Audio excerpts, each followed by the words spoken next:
Hello everyone, welcome to the Comic Game Movie Show. My name is Deshaun. Today I'm here to give you my quick thoughts and my quick review of The Mandalorian chapter 4, The Sanctuary. No, I don't think it's The Sanctuary. I'm just used to saying The Mandalorian and whatnot, because all of them basically had the child.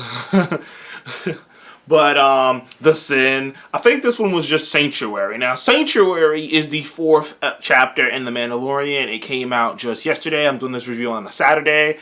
It's got a little late because I was, Thanksgiving, and I was working Black Friday too, so I really couldn't even do anything. But now I finally got the time to sit down and talk about it. Now, Sanctuary is an interesting episode. This is a heavily Kurosawa-inspired movie. This is heavily inspired by Seven Samurai, even movies like The Magnificent Seven, and anyone who's ever watched Clone Wars will know this is inspired by a Clone Wars episode. I believe it was called The Bounty Hunters. The Bounty Hunters or Bounty Hunters, where they did a similar thing. Now, we've all seen this trope done a million times over in Western movies and in Kurosawa classic, samurai movies. The village is being attacked by some douchebags.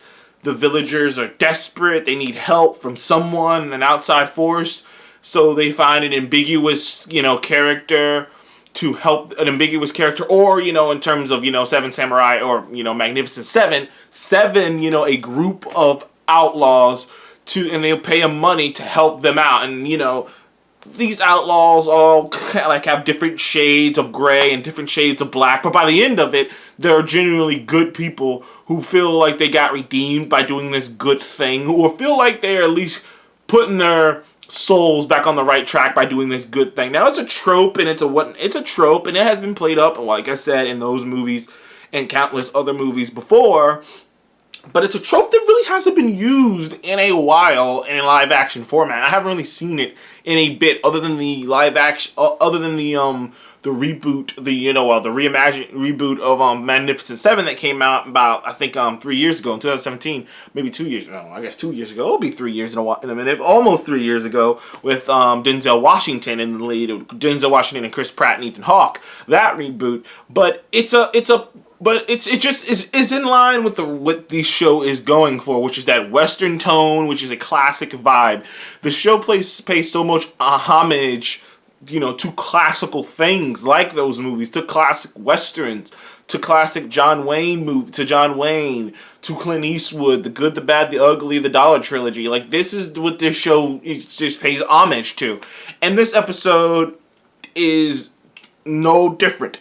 And I said these things because, without spoiling the whole thing, that's pretty much what this episode is about. It's about the Mandalorian still on the run, trying to find a place to lay low with him and Baby Yoda.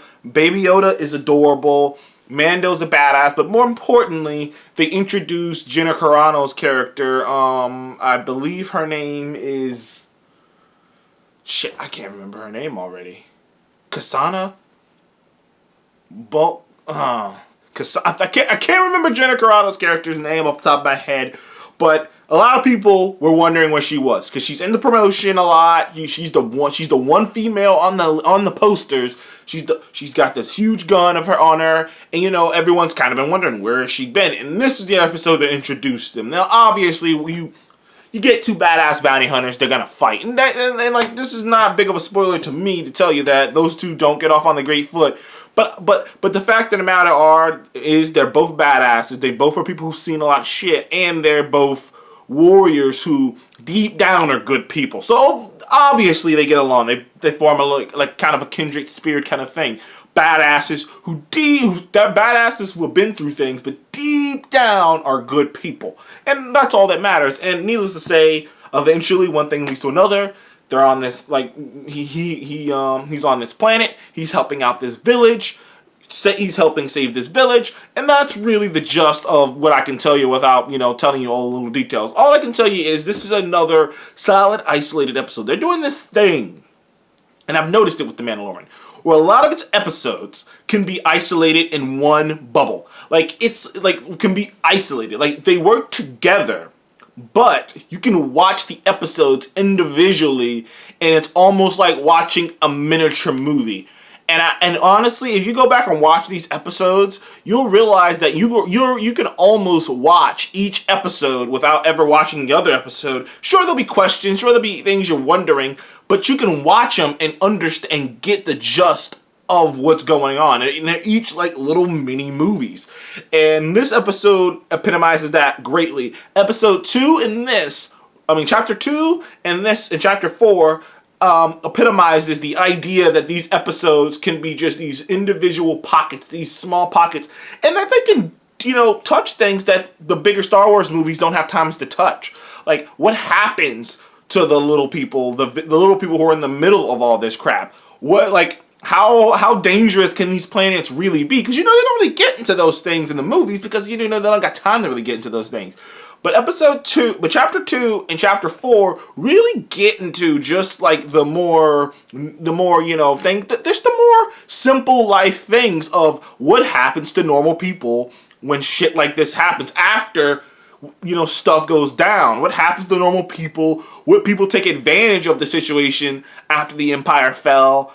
And in chapter 1 touches on how different planets they all come with their own sets of different difficulties and their own sets of problems. And like I said, this show does a great job of just getting into those little things that you don't think about, or even the things that this show is almost like if they made a show about, I don't know, some guy. If they made the Marvel version of this would almost be like if they made a show about a guy who's just wandering, who's just talking to people in the neighborhood who saw shit go down. You know what I'm talking about? Like, it'd be if some guy. No, it'd be like if some guy, like if Agents of S.H.I.E.L.D. had a bigger budget, and it was them dealing with the aftermath of the crazier events in a better way than they tried to. That's what this show is, in my opinion. It does a great job with that.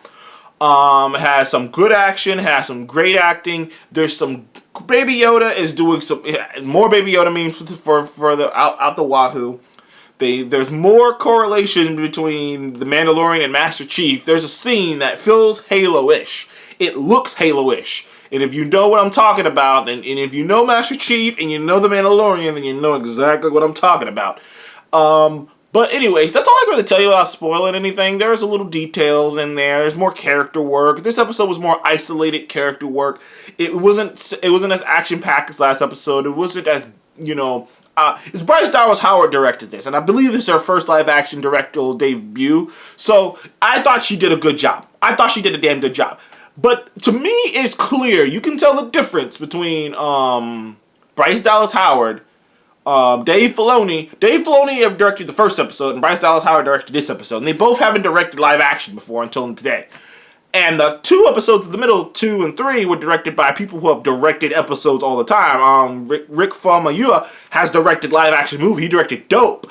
And, I can't remember, Deborah Chow has directed many shows on television, including some Marvel stuff, and including, I believe, what was that show?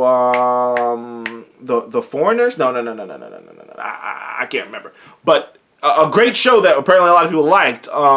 So, like, they have directed stuff, and you can tell the distinct difference between a director who knows what they're doing, because I don't think Dave Filoni or Bryce Dallas Howard did a bad job. I think they did good jobs. Considering their first time, they had great jobs, fantastic. But I do think there's just this finite thing that you can tell. There's a difference between someone who's been doing this for a little bit, who's gotten some things under their belt. Because I think Rick Famuyiwa and Deborah Chow's episodes were the best episodes in the entire Mandalorian.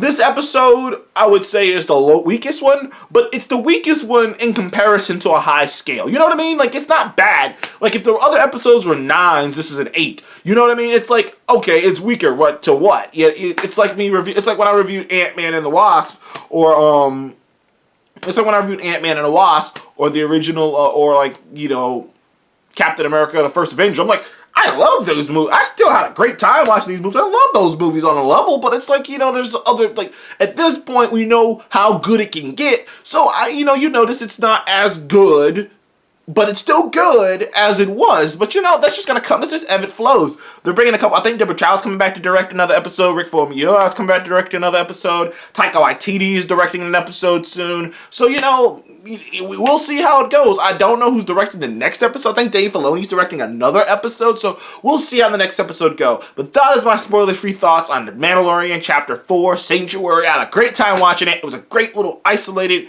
you know, story. Build character, introduced a character that's going to be a bigger deal down the line, and it was just an all fun show. Fun show, fun episode.